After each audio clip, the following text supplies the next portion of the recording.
How's this thing coming out of my neck face? Okay. Can you hear, Bill? Yeah, I mean, one of the hardest things, like, you know, like, it's like people have no idea, like, how fucking hard it is. Like, it's unfathomable how really difficult it is to be like, all right, there's natural street skateboarding, go do it. You don't know a thing about skateboarding. Like, you don't know shit. Hi, welcome back to the Epiclylater'd show. We're gonna go today to Jason Dill's house. Jason Dill is probably the most well-known skater that lives in New York City. And his skating is just awesome, like real creative. He's not the kind of skater that has to like jump down a huge handrail or ollie a huge gap. Like his style is so effortless. He just goes out, skates the city, skates around, and gets tricks, you know? And you want to see it. Like it's always something new, it's always something fresh. But he's definitely an eccentric guy.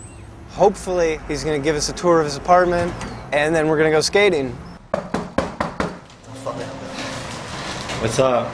Nothing. This is a standard New York City small apartment located in the downtown vicinity. When I first moved in here, we saw a chick's boobs that one night. That was pretty awesome.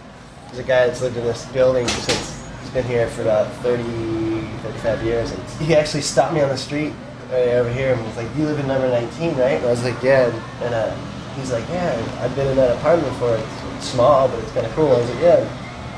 He said, "Do you know who used to live there?" I had no idea. Oh, you know, Basquiat lived there before he got famous. So yeah. So I looked under everything, looked all around for like a piece of a drawing, and nothing.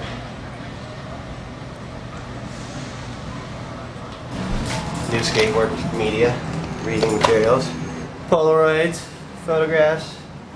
That's where I used to live. At Das's house. Picture me in Africa, taken by Mike O'Mealy. PJ's underwear. So gross. So I had an interest in Polaroid photography at an early age, but people were taking pictures of me. What's it like staying with Jason? Pretty ridiculous. This is when Jason was really into MySpace, and he would come home from the bar, and I'd try to go sleep on this air mattress out in their living room, but they would stay up till 6 in the morning giggling, and like, I'm like, "Dude, let me sleep in one of your guys' rooms." They're like, "Shut up!"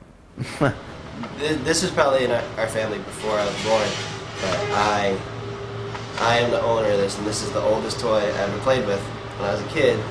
And growing up in California, what it does, there's a little projection reel that shows you clips of the movie The Rescuers. So this is probably the first time I've ever seen New York City was animated in this film right here.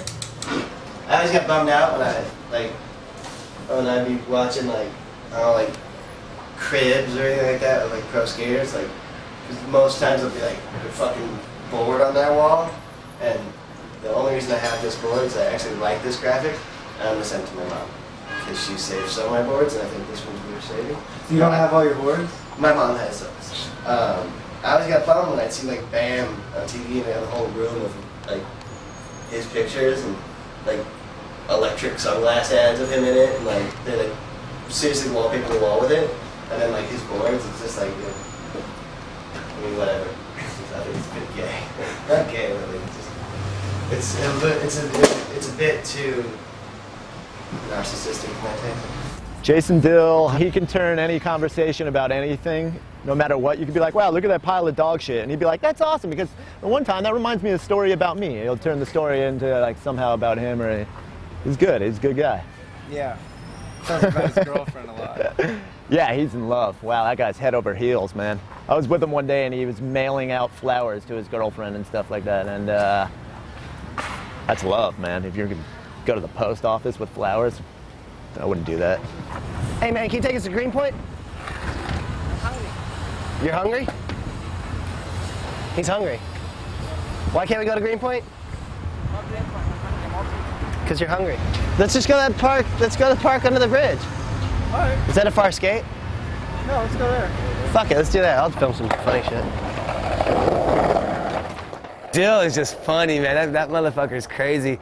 I would just look at him as like an artist, like very artistic skateboarder, you know, like artsy, New York dude, kind of, you know, like, let's go get a coffee in the Lower East Side and stop by the art show and meet up with Gons and go smoke a cigarette and paint a picture and do a feeble grind, like, or something like that. I mean, I've been here almost 10 years now. I've been visiting since I was 15. I consider this home. New York City's home. I've based it. It's where I've gotten a lot of what I've learned. How many professional skateboarders do you think are in Los Angeles? Okay, and what percentage of pros, of working pros, live in Los Angeles? Probably about 75% of the industry, right? Red. I used to be one of them. You know, I lived in Hollywood, like at a time when I was young and pro. How many pros live in New York? I mean, there's like 5. And there's a big, because it's hard as fuck to get footage out here. It's spot for spot ratio. The ground's rough because of snow and because of plowing and street cleaning and all that. You know, you go out here, like, cops aren't really gonna tell you, like, stop skateboarding. They will in LA, like, quickly. You're not gonna go skate some fucking schoolyard out here, most likely. I mean, what you get is what you get. It's just the streets. New York does not have, like, oh, it's the new hot spot, and it's on the cover of Transworld, and then it's on this, and then it's on that. Everybody gets like 10, 50 lines there.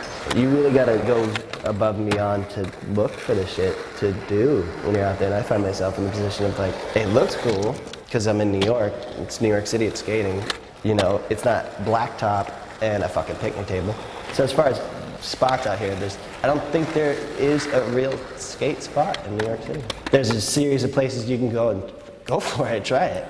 What about, though, I see, like, it seems like here it's kind of easy to get caught in, like, a vortex of, like, going to park, like, going to bars every day. Like, a lot of skaters that live here or come and visit here never get anything done. It's just, like, I don't know get drunk till 4 in the morning and then... I don't know what you're talking about. No, New York, when I first came here, was just like, it was as if when you were, like, 9 years old, and you fucking hated school, and you wanted to eat whatever fucking shit you wanted to eat, and you didn't want to do a goddamn thing, and your parents were just dope addicts, and they didn't give a shit. And you go outside, and as if your whole neighborhood was kids filled with that same deal. Like, their parents can get fuck, you can go play to where the fuck you want, and the streets are lined with candy and fucking, like, slides and fucking rope swings into pools. Like, that's what it felt like when I first got to New York. Like, I don't have to do fucking shit. This is awesome. I can fucking smoke weed, do all these fucking drugs, woo! Like, step outside, and you're just like, and you just get conveyed into the fucking clubs and bars and psychoness and yeah, I mean, there's a lot of detours in New York. I mean, there's a lot of fucking detours. But yeah, New York will eat you up if you let it eat you up. Wow.